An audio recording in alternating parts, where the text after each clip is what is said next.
Doctor बीना मिश्रा जी, मध्य प्रदेश।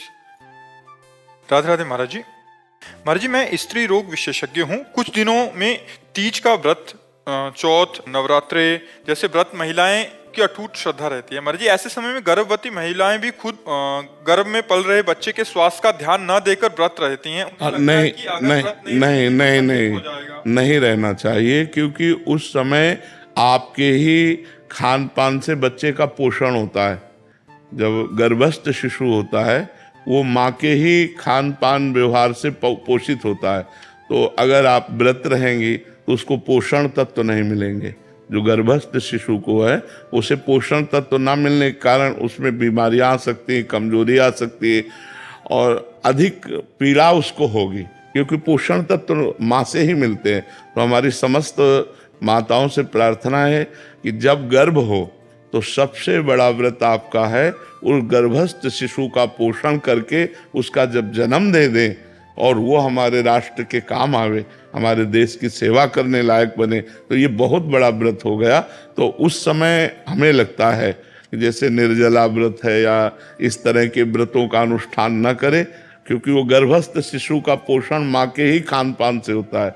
अच्छे सात्विक पदार्थ पावे और सात्विक वातावरण प्रकट करे, भगवत कथा सुने, ऐसे बाहरी तो करे लेकिन व्रत आदि न रहे। मुझे जैसा लगता है, क्योंकि हमने शास्त्रों में जो पढ़ा है कि माँ के ही द्वारा गर्भस्थ शिशु का पोषण होता है। तो अगर आप 9 दिन व्रत रहेंगी तो उस गर्भस्थ शिशु को वो पोषण तत्व तो नहीं मिलेंगे। तो इसलिए अब जैसे करवा चौथ आती है, उसमें माताएं बहनें निर्जला रहती हैं। अब गर्भस्थ शिशु को यदि नहीं पोषण तत्व मिलेंगे तो व्याकुल हो जाएगा ना, परेशान हो जाएगा। वो प्रतिक्षण जो नाभि में नली होती है वो माँ के ही उस शारीरिक नसों से जुड़े होती है, जिससे पोषण तत्व उसे जाता रहता है। जैसे नाल कहते हैं ना, नाभि से, हाँ, वो पोषण तत्व जाता रहे। प्रति घंटे जो माँ खाती पीती है उसी से उसका सार तत्व निकल करके उस गर्भस्थ शिशु का पोषण करता है।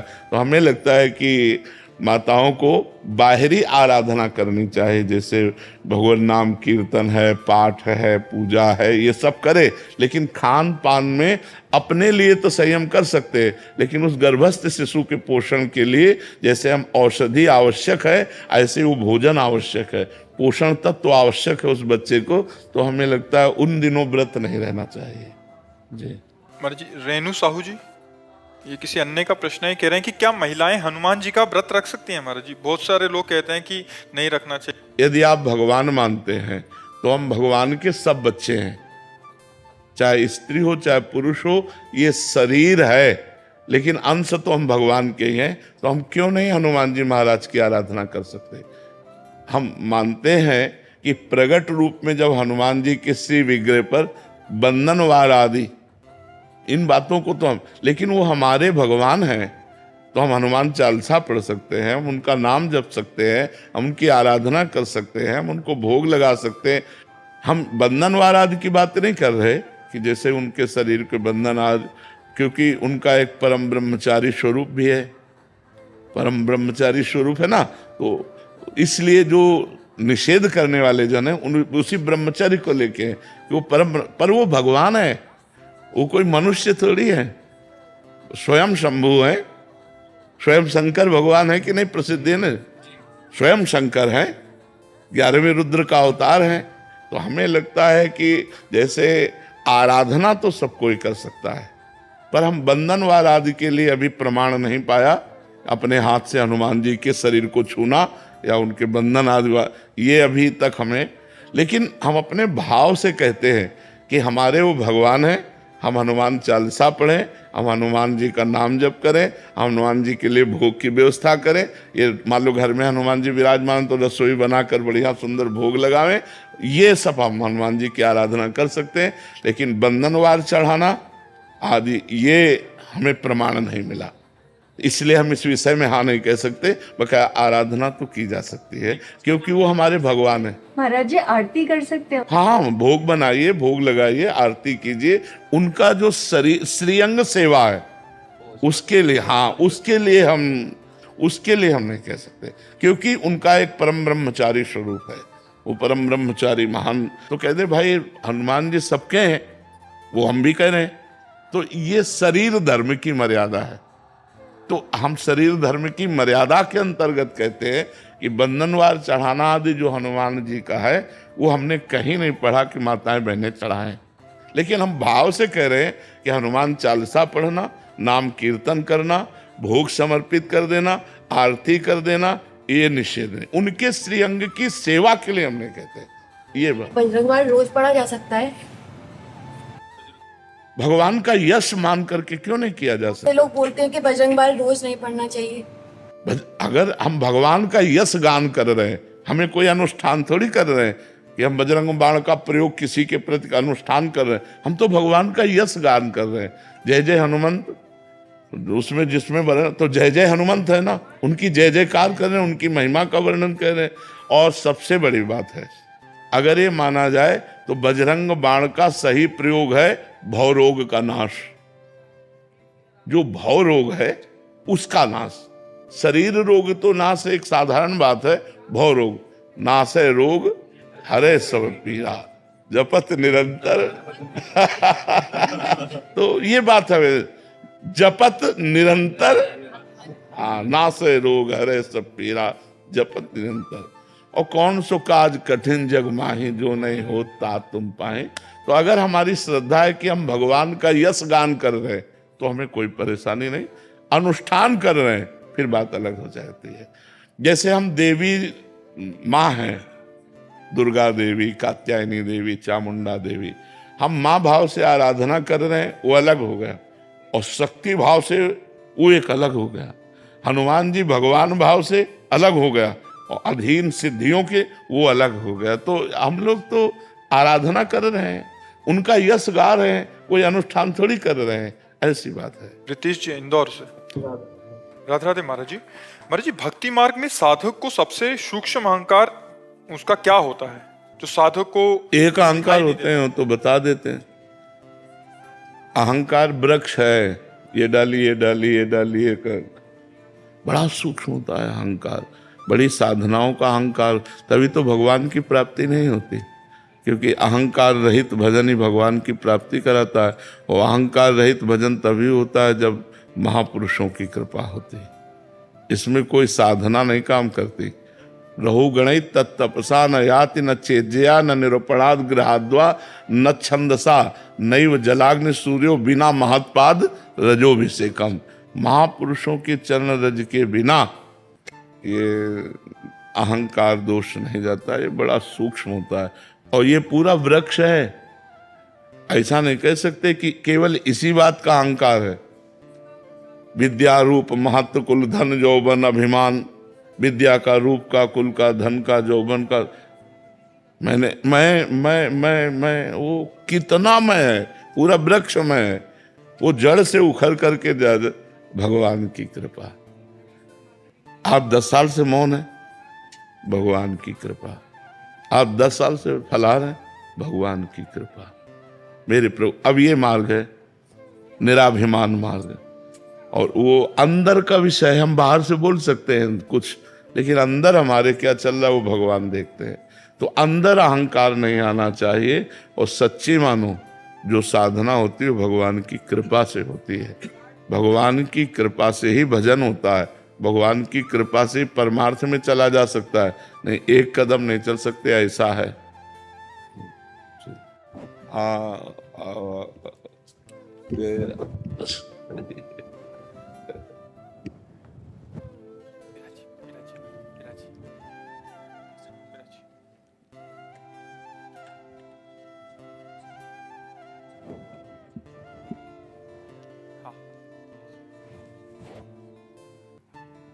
बड़ी कृपा करी, दर्शन दिए आकर के, बड़ी कृपा करी। आपका दर्शन हुआ।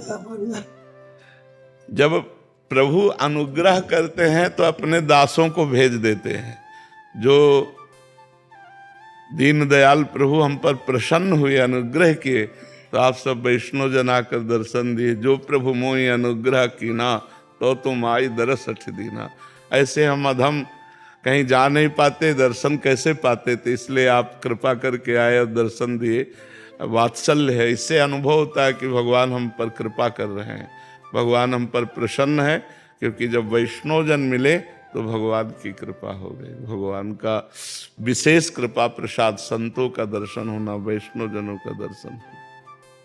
और आज्ञा कीजिए, क्या सेवा करें? हम आपकी सेवा कौन करेगा? हमारी हमें आपकी सेवा करेंगे।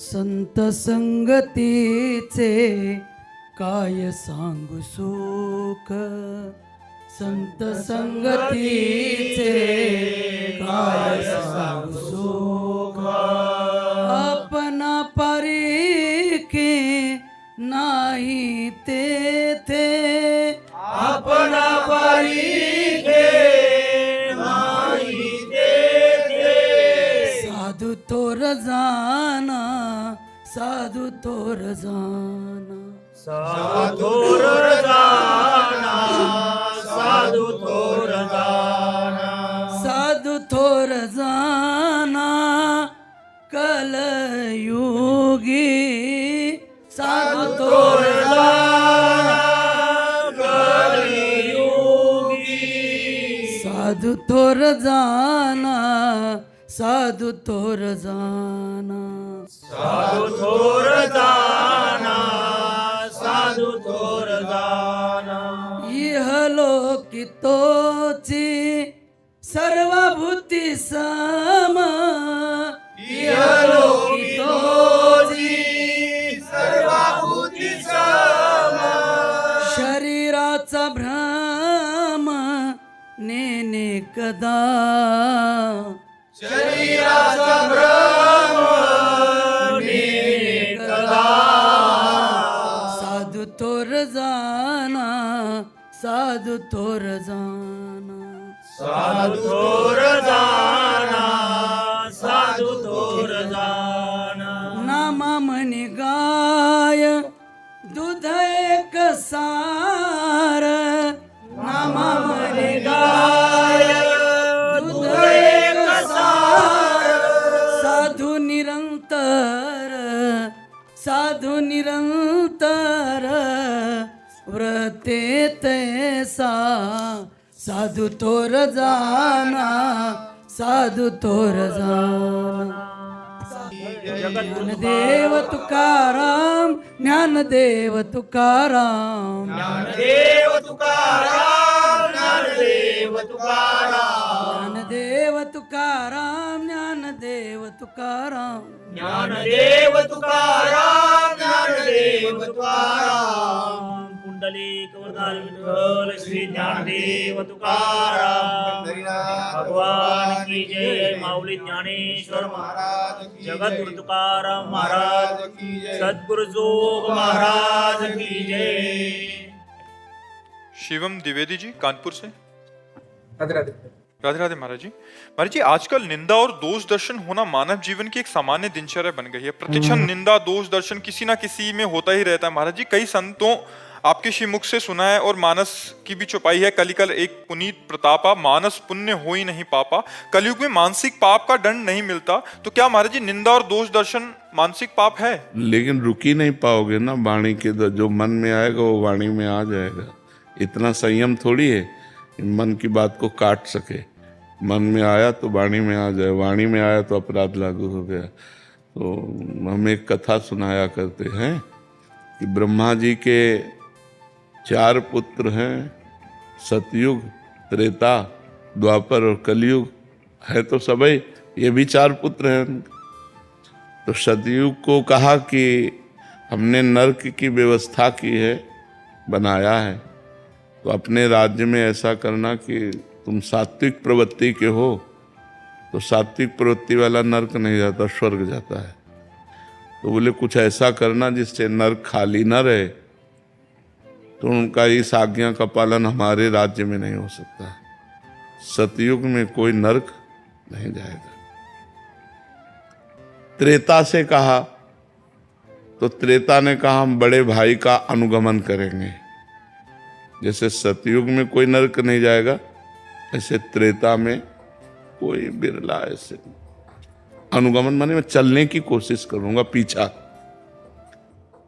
द्वापर से कहा तो द्वापर ने कहा आपकी आज्ञा का पालन करने का 100% प्रयास करेंगे। जब कलयुग से कहा तो कलयुग ने कहा जैसे बड़े भाई ने कहा हमारे राज्य में सतयुग में कोई नरक नहीं जाएगा, ऐसे हम 100% प्रयास करेंगे कि आपका नरक हाउसफुल रहे, कोई स्वर्ग या वैकुंठ न जा पावे। तो एक कलयुग है, युग धर्म का प्रभाव है। झूठ बोलना एक बातचीत रह गई। पहले लोग डरते थे कि मैं झूठ बोलूंगा पाप लग जाएगा, नहीं असत्य सम पातक पुंजा, झूठ बोलने के बराबर कोई पाप नहीं है। लेकिन क्या माना जा रहा है? झूठे ही लेना, झूठे ही देना, झूठे ही भोजन, झूठ चबेना। बोले आओ कुछ खा लो, बोले नहीं पाया है, और बिल्कुल पाए नहीं है, लेकिन बोल के आ रहे हैं। बोले हम आपसे मिलना चाहते, कहाँ हो? बोले इस समय तो मैं आगरे में हूँ।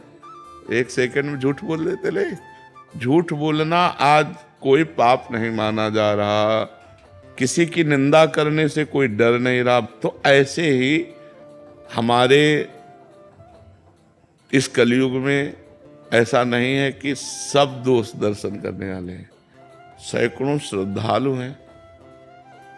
तो अब संख्या तो नहीं कि बता सकते, लेकिन कुछ अश्रद्धालु भी हैं। तो जो अश्रद्धालु हैं उनकी संख्या ज्यादा है, जो श्रद्धालु हैं उनकी संख्या कम है। माया के दिन रात ज्ञान अज्ञान निंदा स्तुति मान अपमान ये द्वंद्व धर्म है।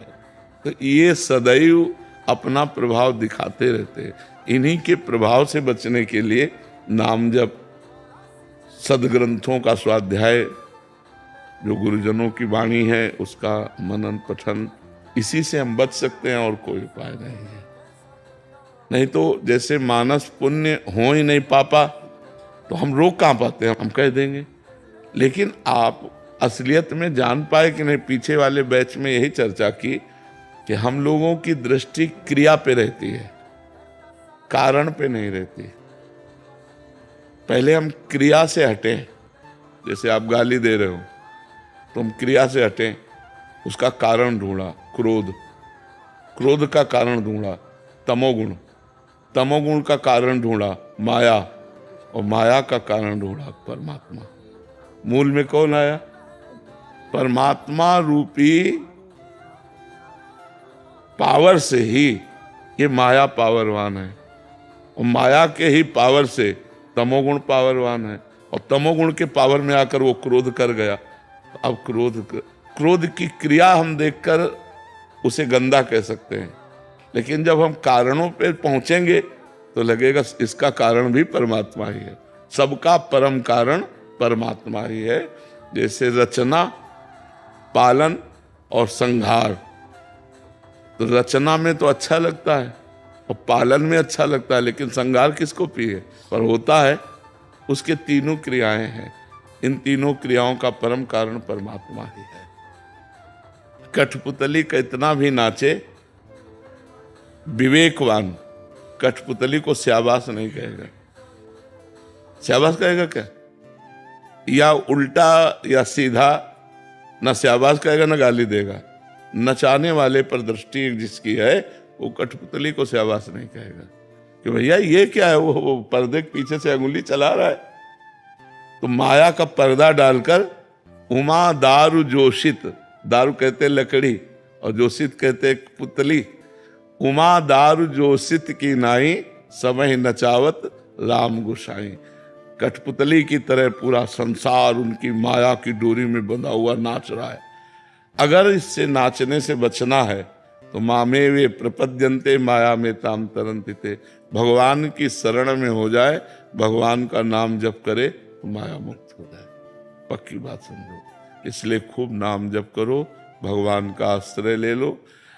किसके दोष वर्णन करें? तो हम दूसरे को क्या बोले? हमारा सफेद हो और दूसरे के काले रजिस्टर भरे हो तो लगे कि संसार में, लेकिन जब सच्चाई की बात अगर पूछी जाए ईमानदारी से, तो इतने सब लोग बैठे हो, कोई बता सकते हो कि आपसे गलती नहीं हुई? अगर हम ईमानदारी से पूछे, वृंदावन धाम में बैठे तो सबसे गलती होती है, नहीं होती? तो जब हमारे अंदर गलती है और उससे गलती हो रही है तो हमें लौटना चाहिए। बुरा जो देखन मैं चला, बुरा न मिलिया कोई, जो दिल खोजू आपनो तो मुझसे बुरा ना। तो हमें लगता है कि हमें अपने हृदय को पवित्र करना चाहिए, जिससे हमारी दृष्टि पवित्र हो जाए। देखो, गोस्वामी जी की दृष्टि पवित्र हुई तुलसीदास जी महाराज की, तो क्या कह रहे हैं? सिय राम मैं सब जग जानी, करो प्रणाम जोरी जुग पानी। सब सिया राम है, और हमको कहाँ सिया राम दिखाई दे रहे? हमें तो स्त्री दिखाई दे रही, पुरुष दिखाई दे रहा। तो पहले हमें अपनी दृष्टि पवित्र करनी चाहिए, तब हम दूसरे की निंदा करें जब हम निर्दोष हों। पर समाज का स्वरूप बड़ा विचित्र है कि अगर हमारे 100 दोष हैं तो क्षमा, पर तुम्हारे 1 दोष हो गए तो अब क्षमा नहीं। अब ऐसी प्रबल भगवान की माया है। तो हमें लगता है अगर हम एक दूसरे को क्षमा करके, हाथ पकड़ करके उस दोष रूपी दलदल से निकालें तो ज्यादा अच्छा है, ना कि दोष रूपी दलदल में जो फंस गए एक और जमा दो कि गहरे धंस जाए। बात समझो, कभी कभी बड़े अच्छे लोगों से गलती हो जाती है और वो चाहते हैं कि एक बार क्षमा मिल जाए, तो हमें लगता है ऐसे फिर क्षमा करना चाहिए। दोष दर्शन ही नहीं, दोषों से निकालना भी चाहिए। अब कुछ लोग होते हैं जो दोषों को अपना व्यापार बना लेते हैं, दोष करना क्षमा मांगना, दोष करना क्षमा मांगना, वो तो बात अलग है। लेकिन कई बार ऐसे निर्दोष लोग भी होते हैं जिनसे दोष बन जाते हैं, पक्का दिखाई दे रहा कि दोष दर्शन है, पर उनको अगर क्षमा कर दिया जाए तो निर्दोष हो जाएंगे। ऐसे तो हमें लगता है कि अगर हमारे आसपास कहीं ऐसे लोग हैं जिनमें हमारा दोष दर्शन होता है तो हमको उनके पास बैठना चाहिए। अगर वो बैठ करके समझें तो हम उन्हें बताएं कि आप ऐसा करते हो, अगर ऐसा रोक दो तो अच्छा, तब तो सत्संगी। तो कई लोग ऐसे होते हैं जो गंदे आचरणों में फंस जाते हैं, उनको सहयोग की जरूरत होती है, प्यार की जरूरत होती है। अगर हम उनको प्यार से, सहयोग से, तो हमें लगता है अगर हम अपने समाज को और अपनी दृष्टि को निर्दोष बनाना चाहें तो हम पहले हम निर्दोष हों और फिर दूसरों को निर्दोष करने की चेष्टा करें। दोषी बनाकर उसे निंदा न करें। देख लिया कि भाई दोष है तो हमारा कर्तव्य है, अगर हमारे पास ज्ञान रूपी साबुन है तो वो दाग मिटा देते हैं, उसका दाग मिटा देते हैं। तो वही सत्संगी हुआ। दोषी को स्वीकार करना ही सत्संगी का कार्य है। अगर अस्पताल में बीमार लोग नहीं जाएंगे तो अस्पताल की महिमा क्या रही? अब हमें बता, अच्छा अस्पताल काहे के लिए बना होता है? बीमार लोगों के लिए बना होता है ना। भगवान और संत का दरबार किन के लिए है? सबके लिए है ना। तो हम सब अगर सही लोग ही आकर के, तो क्या महिमा रही? बात तो है कि गलत लोग आए और वो सुधर जाए, तब तो महिमा रही ना। अच्छा, पहला सुधार ये हुआ कि जो संतों को मानते ही नहीं है, गलत आचरणों में लगे हैं, वो आए तो पहली सीढ़ी, हाँ आए तो आप प्रथम भगत संतन का संगा और निश्चित परिवर्तन होगा। पर समाज बख्शता नहीं है। अगर वो चढ़ना चाहता है तो पैर फैसलाकर पीछे ही ले जाता है। तो हमें लगता है हमारे समाज को ये सहयोग देना चाहिए कि यदि जैसे कोई गलत आचरण वाला है, पक्का रजिस्टर्ड है, और वो संत के पास गया है, तो उसे शाबाशी देनी चाहिए कि आपने हिम्मत की और संत के पास गए, अब एक हिम्मत और कर ले, उनकी बात मान ले। पहला तो कदम बढ़ा दिया, अब दूसरा कदम बढ़ाओ कि जो असद आचरण करते उनको छोड़ के उनकी बात मान लो, तो संत संग का लाभ मिल जाएगा। तो उत्साह तो बढ़ाना चाहिए, गिरे हुए को उत्साह बढ़ाना चाहिए, ना कि उसे नेगेटिव गिरा देना चाहिए। देखो, उत्साह बढ़ाकर सतमार्ग में चलाने वाले बहुत कम लोग हैं, सतमार्ग में चलने वाले को निरुत्साहित कर देने वाले बहुत लोग हैं। तो आज जो हमारे समाज की व्यवस्था है उसमें थोड़ा ये अपने लोग और तो नहीं, सत्संगी लोग इस बात पर सुधार लावें कि वो एक दूसरे का हाथ पकड़कर अच्छे मार्ग पर चलने के लिए प्रेरित करें, ना कि गिरे हुए को और गिरा दे। वो तो गिरा हुआ है, उसे यदि आप छोड़ दोगे, गिरा दोगे, तो वो तो गिरा हुआ है। लेकिन अगर प्यार से हाथ मिलाया तो शायद उसका कदम अच्छा चल जाए। अगर विश्व में एक आदमी को भी संभाल दिया तो इससे बड़ा पुण्य नहीं होता। मान लो आप दान पुण्य सब कर रहे हैं, लेकिन एक आदमी को गलत आचरण से बचाकर अच्छे मार्ग में रख दिया, इससे बड़ा पुण्य नहीं होता। सबसे बड़ा पुण्य है किसी एक व्यक्ति को जो गलत राह पे जा रहा है उसे सही राह पर ले आना।